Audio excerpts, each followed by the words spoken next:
Over the next 3 to 4 weeks, we are going to see the number of cases in this country rise so dramatically that we're going to have a hard time keeping everyday life operating. Already we're seeing it in our healthcare settings, where if we could easily lose 10 to 20% of healthcare workers who are not available to work at all in a very difficult market already. We're seeing that right now in critical infrastructure areas where people just can't come to work. So to me, ideally, you would like to have more time to allow people to clear the virus, not potentially be transmitting it.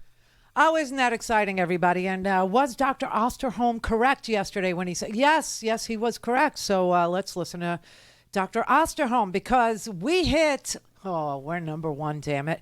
The United States of America is the number one hotspot in the world for the COVID. We hit 1 million cases. Oh, for God's sake. Yes, a global record has been set. 1 million COVID cases in America.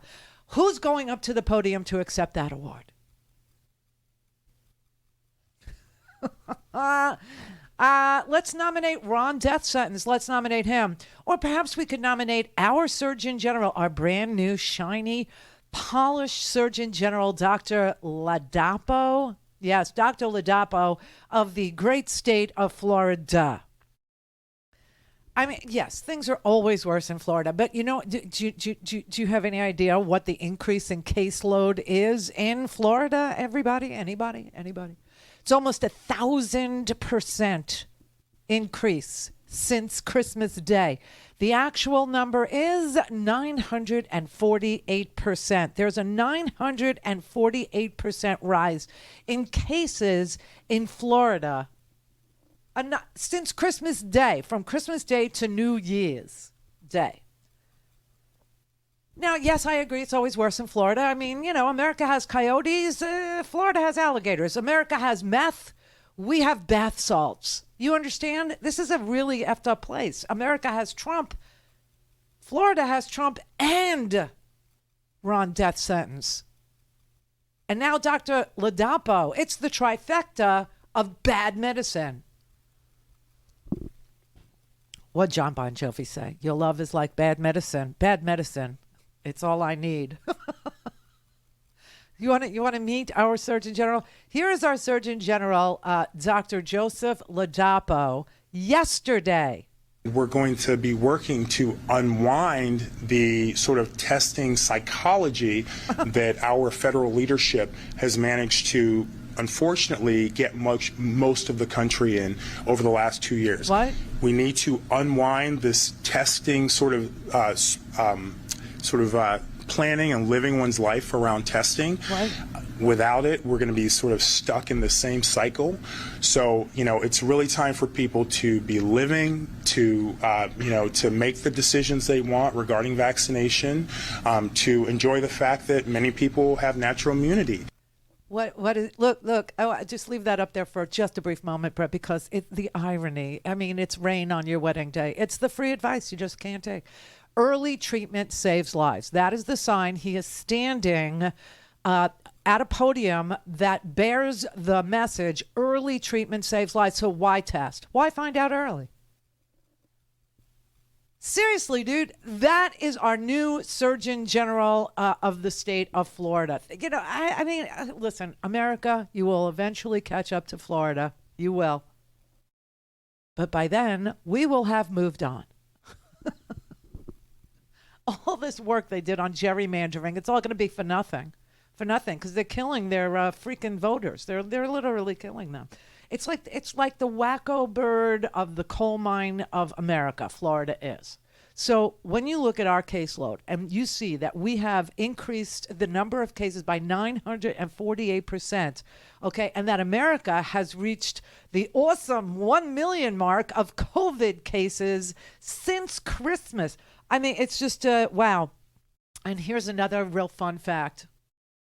So we were wondering, you know, Brett, Jessica, me, all of my friends that got the COVID between Christmas and New Year's. All of it. By the way, we just did a very quick, brief, quick test here in the studio, just for us, right? And for Brett's mother, you know. I brought it in just for her.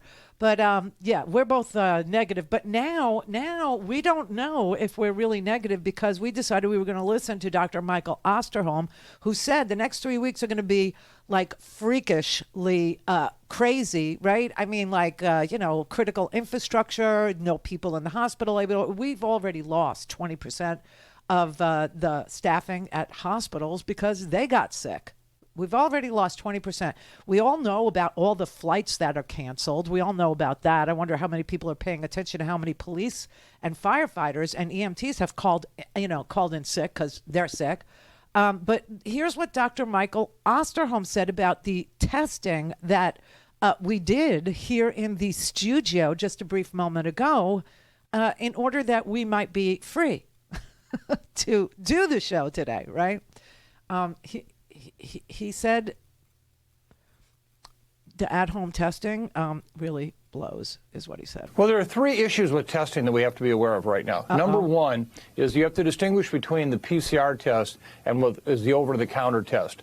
I have concerns about how accurately the over-the-counter test is actually picking up infections and that we're missing them. And people are making life-altering decisions about, do I go to a family event where there may be people at high risk for getting seriously ill, and I test negative just before I go, but I really was positive. So that's the first thing. The second thing is the PCR is the definitive test, and that we want to get that, but that can be positive for sometimes basically weeks after infection because you have what we call viral debris. Meaning the virus isn't there, but you're picking it up the remnants of the virus, and so you are positive. But the third thing, which I think is by far the most important in all of these, in another 2 weeks, it's going to be almost impossible to get a test. There are going to be so many people who want to be tested that you don't have a test. So how can you have a recommendation to say, get tested, and you can't find one?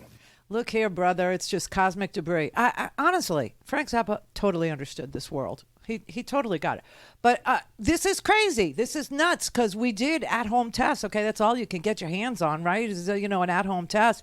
So we both just did them, and we're both negative. But hey, maybe not. Maybe not. Maybe I should, order from LabCorp the Pixel test, pixel.com, everybody, if you want one. And it'll be FedExed here, and then Brett can take it, and we can find out that, he's still positive because of the cosmic debris or some such crap. But here's the kicker, okay? Here's the thing about Florida and five states. There's Arkansas, Florida, of course, Iowa, Kansas, and Tennessee, okay? Did you know you could get paid in those states for being stupid? Did you know that? In those 5 states, you can get unemployment insurance if you lose your job for refusing to get vaccinated. Whatever happened to no fault of your own? Whatever happened to you can't collect unemployment if you were fired for cause? Now, if your company has a rule that demands that you be vaccinated before you can attend your job and you choose not to, isn't that you doing something that is your own fault for losing your job? Isn't that, logical? Well, in these states, no. In these states, you don't. You can do that. You can self-sabotage, and they will pay you to be that stupid.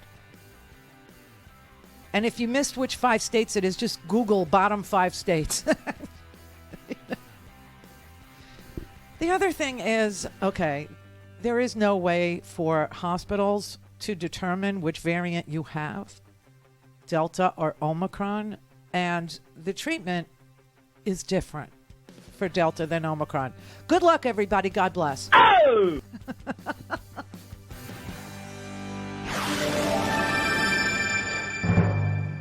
Don't have time to listen to the live show? Want to hear more on your schedule? Go to RandiRhodes.com and buy a stinking podcast.